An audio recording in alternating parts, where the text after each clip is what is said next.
Hello, comrades, and welcome back to Ushanka Show. Stories about life in the Soviet Union. Здравствуйте, дорогие товарищи. В эфире программа Ushanka Show. I'm your host, Sergei Sputnikov, and back in 1971, I was born in the Soviet Ukraine. These videos are becoming dull. There are now many of them with less and less quality. The first ones were really great, but now it looks as if what matters is making as many as possible. Less quantity and more quality, please. If you ever traveled in the Soviet Union and even in the modern day Russia or Ukraine, especially if you travel by train, you would definitely notice a bunch of these extremely ugly metal buildings that spread all over the place, especially along the railroad tracks. And I actually recall someone asked me that question a long time ago. A person went to Soviet Union back in the day, and he asked, like, Sergey, what's up with those ugly metal buildings? And those were so-called cooperativные гаражи, cooperative garages of the Soviet era. But before we begin talking about Soviet-era car garages, we need to refresh some information about Soviet cars and Soviet car prices. So the average salary in the Soviet Union in the 80s was about 150 rubles per month, and it makes comparison really hard because we reached equality by making salary the same for, like, for example, Soviet engineer or someone who was doing a manual work, and quite often some factory workers would make more money doing manual labor than, for example, like an engineer. But just let's put that number in your mind: 150 rubles per month. Now let's do some basic math. 150 rubles times 12 months, it comes to 1,800 rubles. Maybe they got some premia, so bonus pay of 200 rubles. So average Soviet worker was making 2,000 rubles per year. Okay, and I found this handy table here that shows the prices of cars available in the Soviet Union. So first one is Volga, the most expensive, prestigious car that regular Soviet citizen can purchase. Then they messed it up. Next one should be Zhiguli, but they put it third. So then you got Moskvich, then you got Vaz Zhiguli, and the last one is ZAZ Zaporozhets. What's interesting, if you look from 1961 till 1988, despite the fact that officially we had no inflation in the Soviet Union, definitely there was a steady price increase for all the cars. And of course, models were changing, there were some improvements. But for example, Volga car started from 5,100 rubles back in 1961 and it ended at 16,480 rubles in 1988. So it tripled in price in 20 years. So quite a bit of inflation. But what's even more interesting in this table is the second column. That's how many months an average Soviet citizen had to work in order to purchase the car. So if you're looking about 1984, Volga, the most expensive car that average Soviet citizen can purchase, 93 months, so that's about 7 years. Moskvich or Vaz, about 4 years. And then you got even the cheapest Soviet car, Zaporozhets, about 3 years. So let's try to compare apples to apples, or at least Soviet apples to American oranges. So I looked up an average American engineer's salary in 1984 was around $40,000 a year. So Volga was 7 years worth of your salary. So it puts in a price point of $280,000. That's what you would have to pay if you would have a salary similar to the average Soviet engineer. Now, I don't know what car could you purchase back in 1984 in the United States for $280,000, but definitely you can get way more value than this Volga that had only manual transmission, no air conditioning, there was no bells and no whistles, no power seats, no power windows, just really basic car, and you have to pay $280,000 for it. Or if we take Vaz Zhiguli, which was very popular in Soviet Union after it began production back in 1971, 4 annual salaries, so $160,000 for this small car. Once again, manual transmission, everything manual, windows. I mean, you probably have a cassette player. So what car would you purchase in America for $160,000. Way more, way better car. It would be a luxury car, right? So it's very important for you to understand, because that explains the whole phenomena of the Soviet garages, is how expensive were the Soviet cars. And of course, don't forget another cost, that sometimes people have to wait up to 9 years in order to purchase the car. So car was extremely expensive, and you have to wait for a long time when it's your turn to purchase. So for the average Soviet citizen, a car had as much value as probably some kind of fancy Lamborghini or Rolls-Royce. So that's kind of what you need to understand. And here's a funny example of what people had to do if they did not have a garage. In this case, this is Invalidka car, and I made a video about it already. I'll post the link in the comment section. So this car was given for free by the government, and still people had to chain it to prevent it from being stolen. And of course, the most extreme case of I need a garage now happened in Tbilisi, the capital of Georgia. So this person purchased a car. It's a Vaz 06 model. And on the very first night that he parked his brand new car by his building, wheels were stolen and the mirrors were stolen. So the owner got so upset that he hired a crane, and he lifted his car into a modified balcony on the 4th floor of his apartment building. And that car stayed there, as the owner put it, till the better times, for a total of 27 years. And only after he passed away, the new owners of the apartment sold the car and took it down. For 27 years, that Vaz car was sitting on a balcony in an apartment building in Tbilisi. It was like actually a local attraction. Pretty wild story. So now I have a question. Would you leave your Lamborghini parked every day on the street next to your apartment building? Probably not, because this car worth a lot of money. It's worth a lot to you, and you definitely want to have it protected and used only on special occasions. This is why every Soviet town and city had those ugly garage complexes. There was a lot of, not just single one. There was the whole bunch of together. That's why they call cooperative garages, кооперативные гаражи. People were desperate to find a spot and set up the garage so they can park their car, protected from environment, and of course protected from thieves. This garage movement began under Nikita Khrushchev, when back in 1960 there was an executive order issued about organizing garage cooperatives to build and utilize collective garages and parking for the individual car owners. Organizing a cooperative was an interesting way of sidestep the ban for the private property, because in this instance there was no individual owners of garages.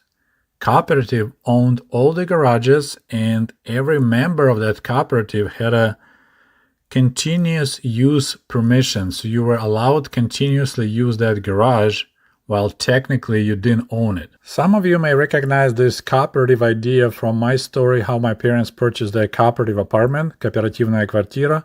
So exactly the same concept. My family never owned that apartment. It was a cooperative property, but we had the right of continuous use of that apartment.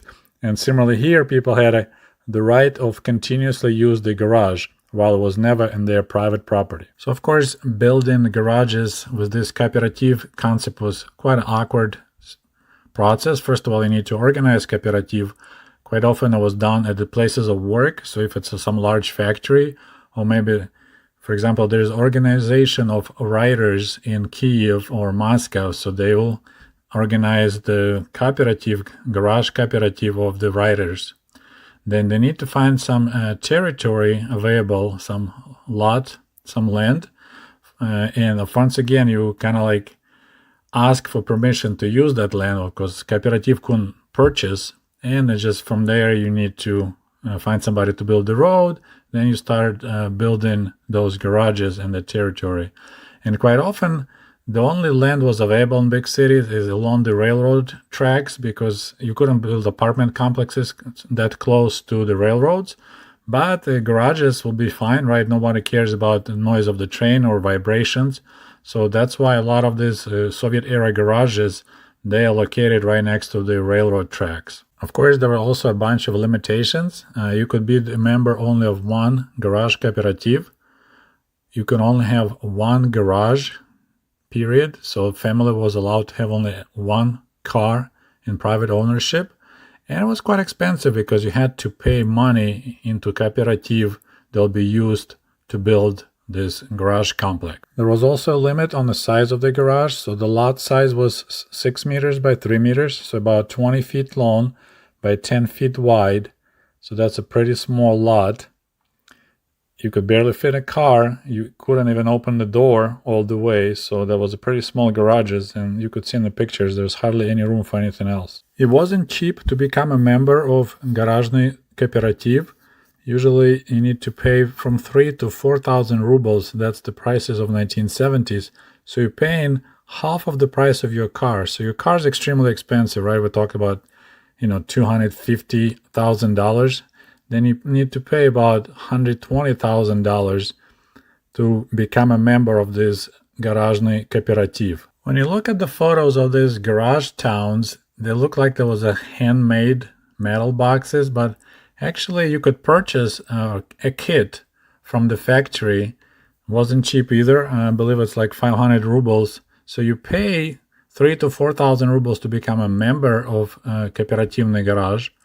And then you have to purchase your own garage and assemble it on your lot. One of such garage kits was manufactured and sold at the steel mill at Mariupol. Now I believe everyone knows the name of that Ukrainian town on the shores of Azov Sea. It was called DK2V, and it's such an iconic garage that even now in modern days people make a matchbox size garages to go with your matchbox size Soviet era toy cars. Such a metal garage kit came with 24 wall sections and 16 roof sections, plus some hardware and trusses for the roof. The total weight was 1,500 kilograms, so about 3,300 pounds. And I believe the cost was about 500 rubles. A lot of money. Most of the garages also had the access hole in the ground, so when your car is parked, you can get under it and change oil or do some other minor or major repairs. And some people actually managed to go further and add the whole cellar in their garage so they could store their potatoes and other goodies if they didn't have room in their apartment. Garages also became the spots to hang out for the boys on the weekend. So besides fixing their cars, they also will be having shashliki, cooking some meat, and just some of them even had parties. And remind me this story about a guy that was a mechanic, and he noticed that his neighbor constantly in the garage working on his car every weekend. So one time he came to him, the guy's like, "Hey dude, I'm actually a mechanic and I can help you. I see you struggle fixing your car already for almost 2 years." And the guy replied, "There's nothing wrong with the car. I just hate my family." As I mentioned earlier, technically no one owned a garage. You were just a member of cooperative and you had a permanent right to use the garage. So there was a really interesting way of selling the garage without selling the garage. You find someone who wants it, and then you need to sign off as a member of that cooperative, and a new person will sign in as a new member of cooperative. That way we do that swap, and then cash will exchange hands privately. So just membership will be changed, but in reality there'll be a new owner of the garage. Alright, so I think it's enough for one video. In my next video I'll tell you quite interesting stories about so-called garage finds. So in America they call it barn finds because people have giant barns and they store old cars.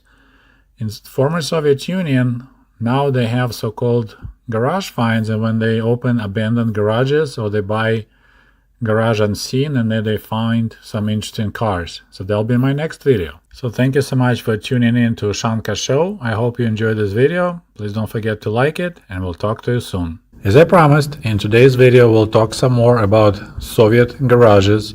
And if by any chance you missed my first video, I'll post the link in the comment section below. And just a quick reminder, so if you had a car in the Soviet Union and you needed a garage, the first step will be to become a member of garage cooperative, гаражный кооператив. That way you can get a small lot, 20 feet by 10 feet, where you can set up your garage.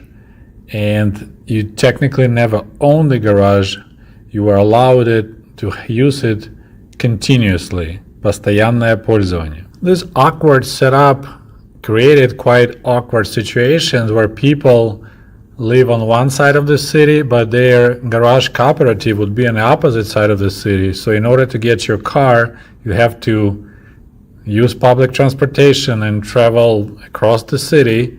Then you drive your car back home, get your family and luggage, and then you drive whatever to dacha or traveling. Then on the way back, same procedure. Now you drop off your family and luggage at home, take car back to garage, and then you travel back by bus or subway back to your home. So that was really awkward kind of situation for many car owners who had garages in the far away from their home. But in some cases, some people could apply to have their garage installed nearby, so like next to your building.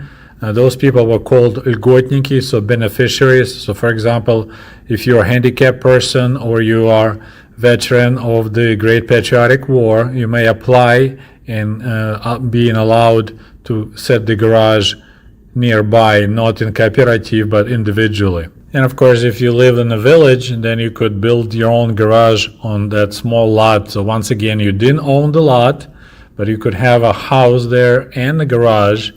So I know a couple of people in the village in the northern Ukraine that they received a car as a veterans of the Great Patriotic War.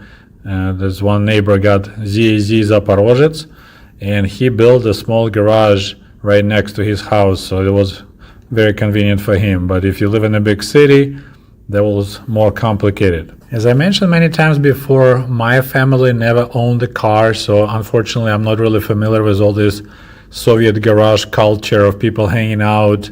But my father, since he was a spray painter, he spent a lot of weekends helping people to paint their cars, so he knew more about it. But I said, unfortunately, my family never owned a car, so we never had a garage because we didn't have a car. Besides those ugly metal garage buildings that I showed you in my first video, like shown right here in these pictures, some garage cooperativi built more solid, they call them permanent garages. So those were built from brick, and usually there will be like one single building with a bunch of garage doors, and then of course inside people do whatever they can. They dig cellars or just the access holes, but there'll be more like unified look instead of this hodgepodge of different metal buildings. And now we need to talk about perestroika and the final years of the Soviet Union. So after the Gorbachev reforms, Soviet people were allowed to import the cars from the West. Before that, we literally had no foreign cars, just Soviet-made Ladas, Zaporozhets, Moskvich, and Volgas. Now people were allowed to bring BMWs, Mercedeses, and it's changed drastically the whole car situation in the Soviet Union. Suddenly, people didn't need to wait 9 years to buy Zhiguli. They could just travel to Germany, buy a used BMW, and they discovered that used BMW was better car than brand new Zhiguli. If you remember, Gorbachev also permitted Soviet people to have small private businesses. They also were called cooperatives. So now a lot of people utilize their garages to repair cars or do some metal work or some other small businesses. So there was another change in whole garage culture. Suddenly there were people busy there working day and night. So it was another big shift in this whole perception of the Soviet garage and garage culture. But the most profound shift and change happened after the collapse of Soviet Union and collapse of the socialist system. Suddenly there was a huge shift in, I would say, cash flow. So people that used to be doing really well, maybe like retired officers, retired Communist Party apparatchik, suddenly their pensions went next to nothing. A lot of people lost their savings, and now a lot of these car owners from the Soviet era, they couldn't afford to use a car. So they still had a garage, they still had a car, they just couldn't afford to use it. Gas was too expensive, maintaining a car was too expensive, so a lot of people just parked their cars, locked the garages, and left them there for years. And since it wasn't their property, we had no property tax, so it was no cost to keep your car in the garage, and many of the cars stayed there for years, like I'm talking 20, 30 years. So early 90s, that was the origins of so-called modern day garage finds, when a lot of Soviet people or former Soviet people that used to be rich and well to do back in the Soviet days left those cars. Now maybe husbands passed away and wives need money, so they start selling off garages, like just there's the key, give me some money and take whatever inside. And that's how those garage finds now. That's a big business, people buying garages unseen, hoping to find some rare car. A lot of times they call those cars time capsules. So if the car has like original still black license plates from the 70s and 80s, original parts, not modified, they're still got magazines laying inside from the 80s. So they find those time capsules, and that's considered like the most desirable thing to find. Unfortunately, since many of these garages were built in areas which are not good for construction, so maybe the water level is too high, a lot of these cars got just destroyed sitting in the wet environment for so many years. Like this car in this picture, this Volga, is totally just gone. And I already made one video about this modern Russia garage finds. If you somehow missed that video, link will be also in the comment sections below. As you may be aware, in all large cities in modern Russia, modern Ukraine, and other former Soviet republics, real estate prices skyrocketed. There was a lot of new construction, and at some point, real estate developers were running out of room where to build new apartment buildings, and that's when they started looking at garage cooperatives. As I mentioned, a lot of them were built in really awkward spots right next to railroad tracks, but some of them were actually now situated in prime locations close to downtown. And that's when these garage wars began, because real estate developers were paying money and applying to remove the garages in order to install buildings. And there was a lot of demonstrations, and people were protesting, the garage owners, because they weren't getting paid for their garages. They were just like, hey, you had that land just allowed to use, now we're not allowing you to use the garages, so remove your stuff. And there was a lot of these garage complexes were completely erased, and there was mountains of trash, and cars were removed. So this mess was going on everywhere, in Kyiv, in Moscow, and Leningrad, everywhere, all over the country. Those garages in prime locations in the cities, they were erased in order to make room for new buildings. And I'm not sure what leverage the real estate developers use, bribes, or that eminent domain as they use here in America in order to force you to sell your property. But it's like thousands and thousands of car owners or garage owners lost their garages. They weren't even compensated. And they'll be just get a notice, hey, you have 2 months to remove your garage and belongings, otherwise we'll just bring a crane and they will lift the garage, and then they will, or just bring a bulldozer and bulldoze the garages down, and they will break the doors, remove the vehicles, and park them on the side so people can take. But of course, quite often owners already long time dead. No one knows who owns the cars. So this whole garage drama was going on for years and still going on. And of course, you need to remember that in the last 30 years, a car became a commodity instead of the luxury item as it used to be in the Soviet Union. So demand and need to store a car in a garage is not there anymore. That's why if you see modern Russian and Ukrainian cities, there's cars everywhere parked outside. And there's another problem. The architects never designed homes, there's 9-story apartments or 16-story apartments. They never designed the parking because it used to be like one car for 30 families. So if they have a, apartment building with, I would say 200 apartments, you really need just a 10-car parking spot.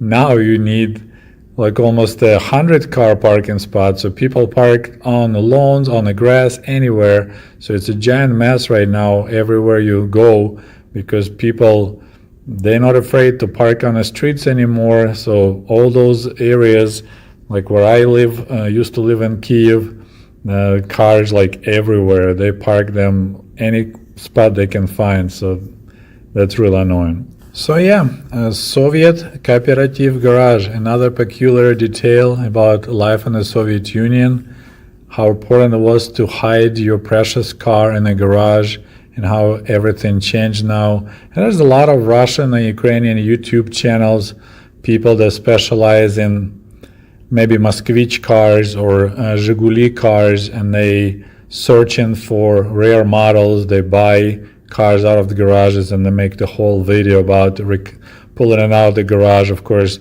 those cars already sit on flat tires because they weren't moved for 25, 30 years.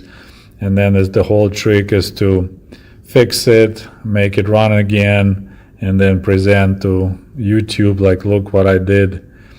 So it's quite interesting. Okay, my friends, that's all I have for you today. I hope you enjoyed the show. And by the way, I decided I was just gonna add my old video about that Volga garage find right to this video, so it will be following right now. So please stay tuned and enjoy the show. This is Gaz 24 Volga, made in 1978, and had just about around 15,000 miles on it. So now you need to let's talk about the cost of that car. Volga was pretty much the best, the most luxurious car that private person could purchase. And most of the Volga cars, this Gaz, Gaz-24, they were used for taxi service or for upper management. So if you're director of the factory, some big organization, that's the vehicle you would get. It would be part of the company. Be Volga. So to buy it was really hard and very, very expensive. So in 1978, Gaz-24 Volga, the price was 9,400 rubles. My parents at that time, they were making, and they both worked blue collar. My dad was all his life, he was a spray painter. He used the spray machine to paint cars, military trucks, and other equipment. And my mom, she worked at the construction at like a building designer company called DSK. So she drew actually technical drawings. So blue collar, decent jobs. They combined were making around $3,000 a year. So a car is $9,400. My parents made $3,000. So I would say if my parents' pay was equal to like $90,000 in modern money in the United States. I'm just trying to kind of find ideas. So that means the Volga's price was $300,000. So if you make $90,000 a year, family, that means that Volga is like $300,000. So this is a very expensive Ferrari. We're talking Lamborghini type of. So this guy had some serious cash to buy that car in 1978. Another interesting detail, it's his license plate. Take a look at it. 0303MNC. And this is the black license plate with white lettering. So this is a really, I could tell like this is 70s and early 80s. Then I think around middle of 80s they switched to the white long license plate, more like international style. But this is the original Soviet, can't be any more Soviet than that license plate. And to get a number 0303, we didn't have, like custom license plate available, so you just pay extra, 50 rubles or 100 rubles. You had to know the people. That was the only way you can get number like that someone in GAI, which is like a police, because that was a police who was issuing the license plates. So you need to have some connections to get yourself a license plate like that, cool 0303. So this guy, he was some important person back in the Soviet Union.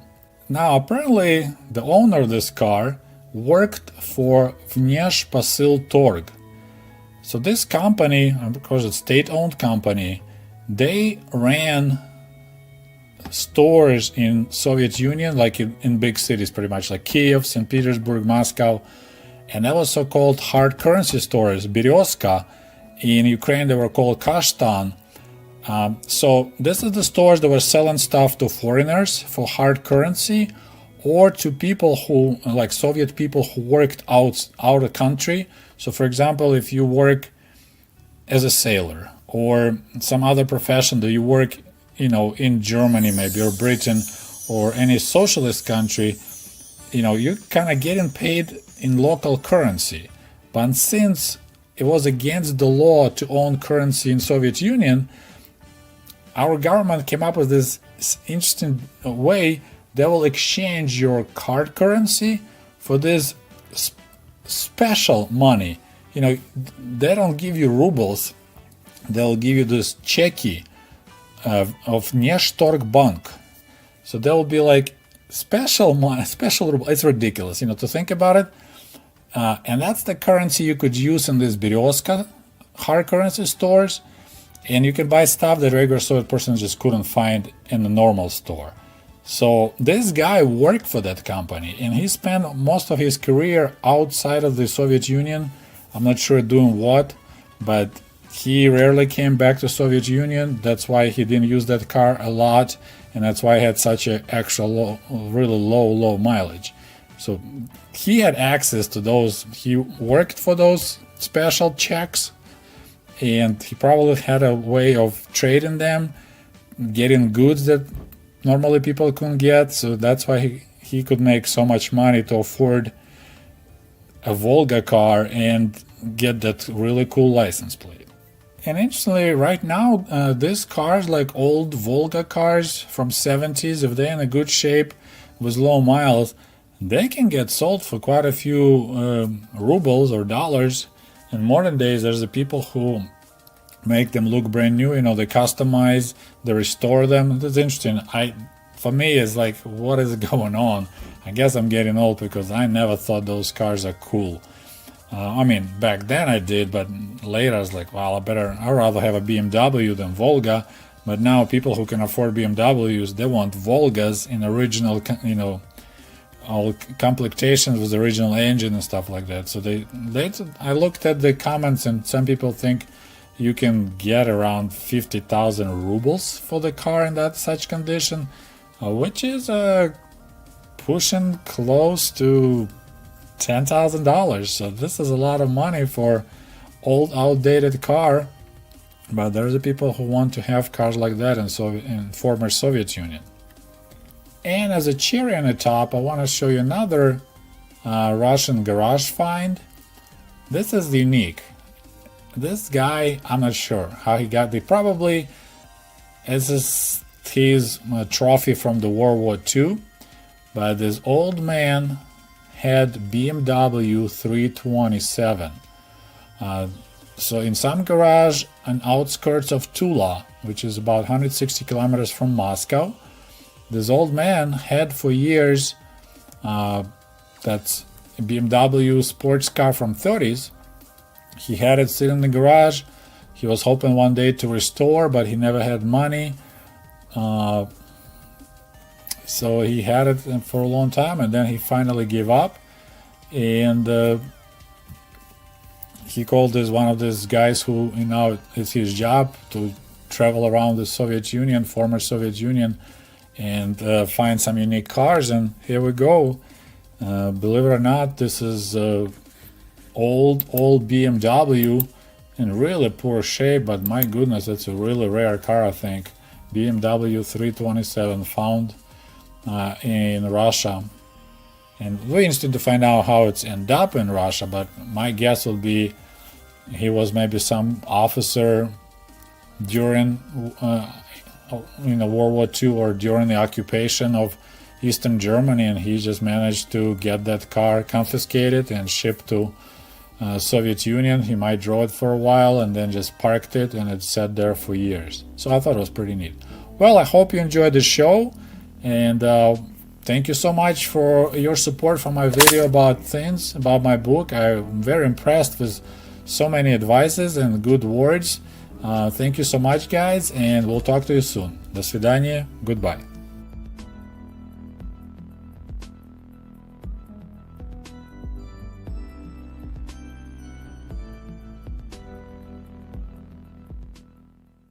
Hello, comrades, and welcome back to Ushanka Show.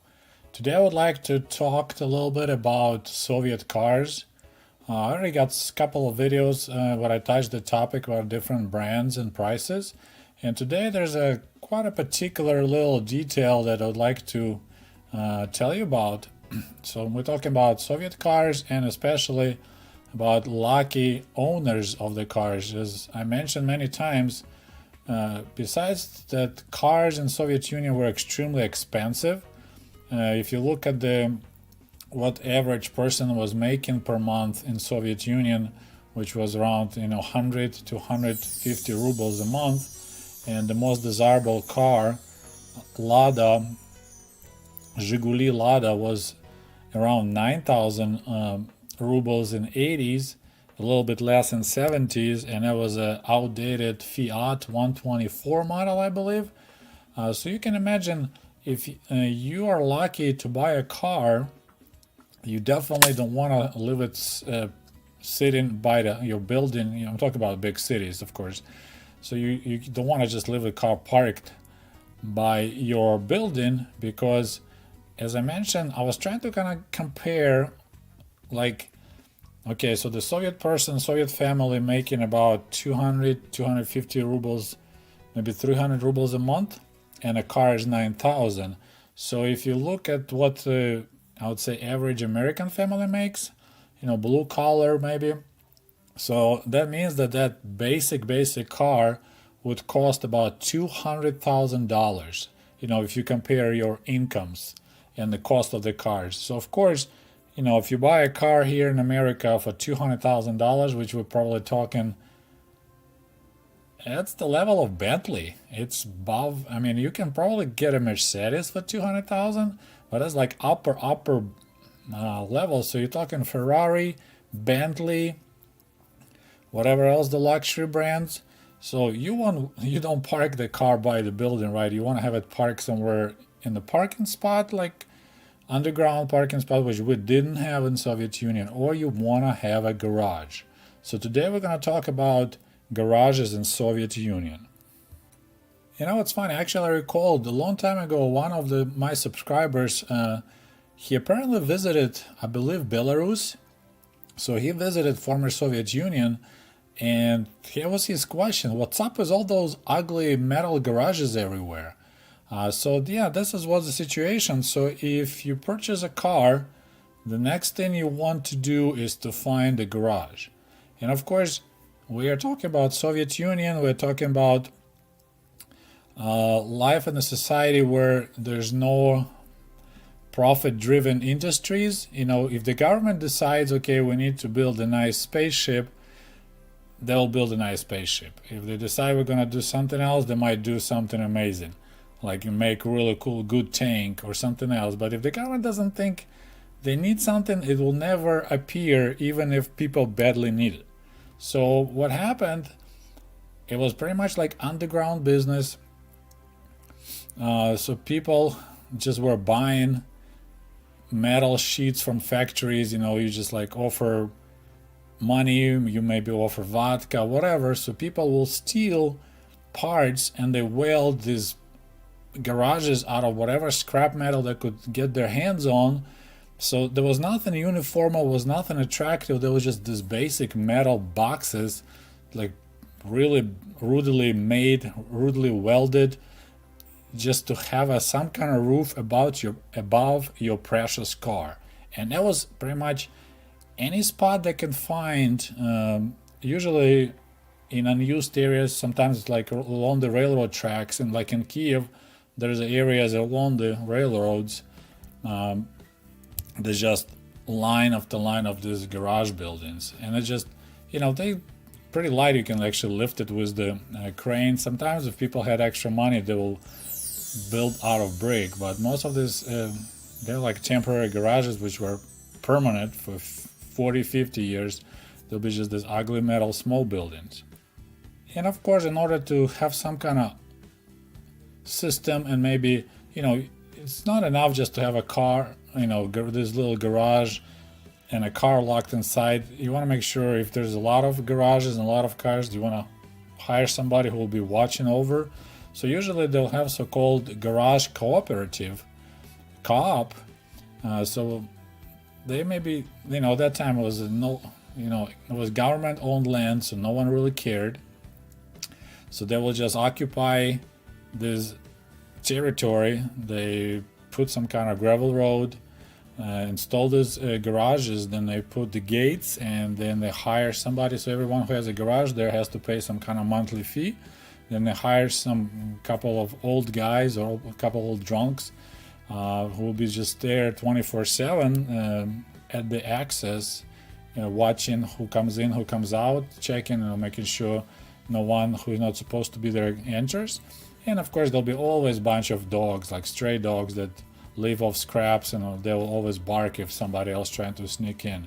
So that was everywhere. Moscow, Kiev, every big city and small city, we had these ugly garage towns, like a small shanty towns, you can say. I don't know if that's correct wording. Just whatever they can find empty spot, they will put, dozens or hundreds of these garages, like little garage towns in the city. So why am I telling you all this? Because right now there's a huge thing, hey, there's my favorite word, thing going on in Russia and Ukraine. Those garages became like this nuisance, and was now, since big cities, the land became very expensive and developers are running out of space. They look at these garages, and is now that those lots, that land is very desirable. And as I said, the people occupied that pretty much, it's like, hey, that's no one's, so we're just gonna park garages, and now it's like it belongs to us. But in reality, it's pretty much illegal construction there. So they started forcing people to get out. And I saw that happen in Kiev, and it was a lot of protests, but developer like, hey, I bought this land. This land belonged to the city. You occupied that 30 years illegally. Now you have to move out. And so there'll be cranes coming up, and they will, lift these garages and put them in the dumpsters. And the most amazing thing what's happening right now, apparently many of those garages, they were sitting like abandoned for 10, 20 years. Often people passed away and no one even knew that there is still car in there. The owners are gone a long time ago, or maybe, husband died and the old lady, she doesn't need that car. She even forgot where that garage is located, or maybe she never knew. So now we have this interesting situation. We started having garage finds. Like in America, there's a famous term, barn find. So that usually happens out in the country, where some rich farmer who had a lot of money but not enough time was just buying some old cars and just storing them in the barn. Or maybe, he'll drive a car and they park it, and then they drive another car and they park it. Over the years, there's like huge collection of these rare antique cars. They're all covered with dust, and maybe chickens live in it. And now, sometimes, people passed away, and then the widow want to sell it off. So in America, the barn finds. There's a Soviet garage finds now. People find quite rare cars that were sitting there for years, and now they can, they see the daylight again. And of course, it's Soviet Union, so you don't expect to find some Rolls Royce or some Ferrari. Unfortunately, most of the time it's just old Soviet Ladas, Soviet Volgas. Maybe you can find Chaika. So today I would like to show you this interesting Soviet garage find. So this car was sitting in the garage for like last 20 years. This is Gaz 24 Volga, made in 1978, and had just about around 15,000 miles on it. So now you need to, let's talk about the cost of that car. Volga was pretty much the best, the most luxurious car that private person could purchase.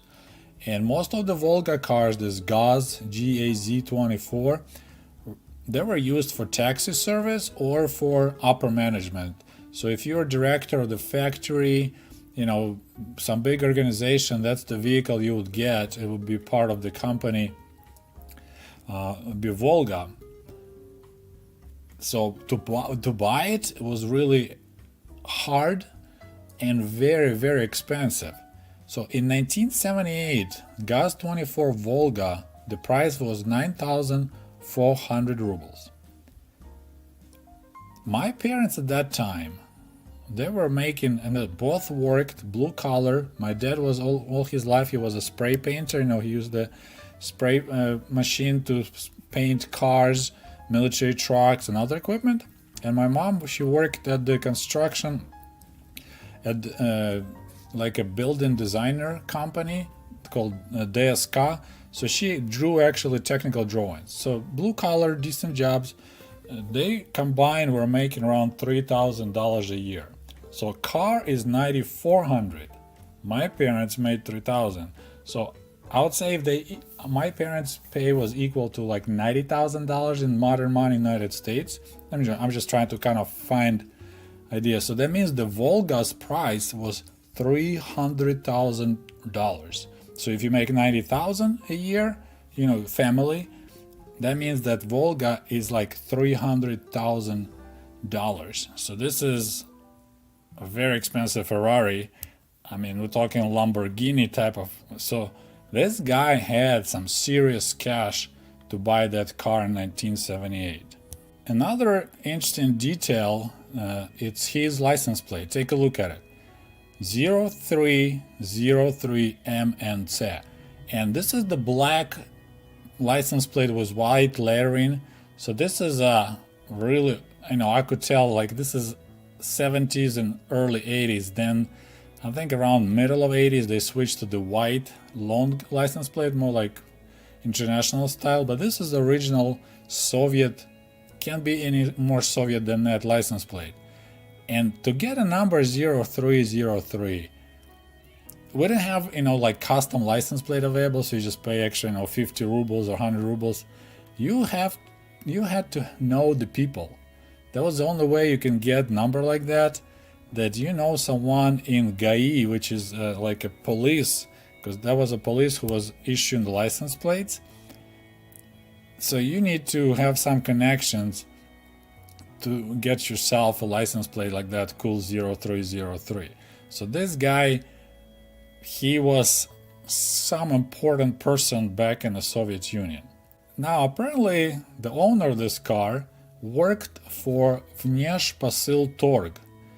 So this company, because it's state-owned company, they ran stores in Soviet Union, like in big cities pretty much, like Kiev, St. Petersburg, Moscow. And that was so-called hard currency stores, Berezka. In Ukraine, they were called Kashtan. So this is the stores that were selling stuff to foreigners for hard currency, or to people who, like Soviet people who worked out of the country.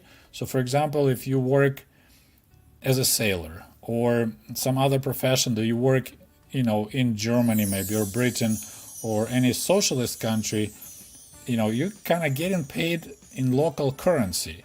But since it was against the law to own currency in Soviet Union, our government came up with this interesting way. They will exchange your card currency for this special money. They don't give you rubles. They'll give you this cheki of Neshtorg Bank. So there will be like special money, special ruble. It's ridiculous, to think about it. And that's the currency you could use in these Berezka hard currency stores. And you can buy stuff that regular Soviet person just couldn't find in the normal store. So this guy worked for that company, and he spent most of his career outside of the Soviet Union. I'm not sure doing what, but he rarely came back to Soviet Union. That's why he didn't use that car a lot, and that's why he had such a really low mileage.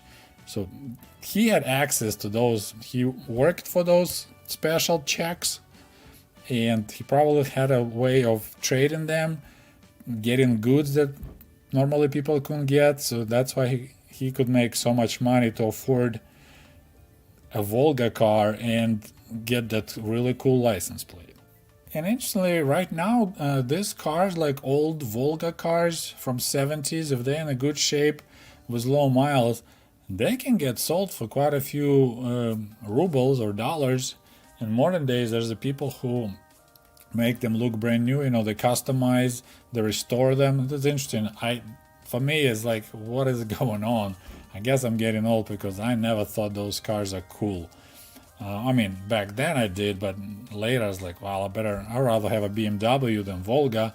But now people who can afford BMWs, they want Volgas in original, all complectations with the original engine and stuff like that. So I looked at the comments, and some people think you can get around 50,000 rubles for the car in that such condition, which is pushing close to $10,000. So this is a lot of money for old, outdated car. But there's the people who want to have cars like that in former Soviet Union.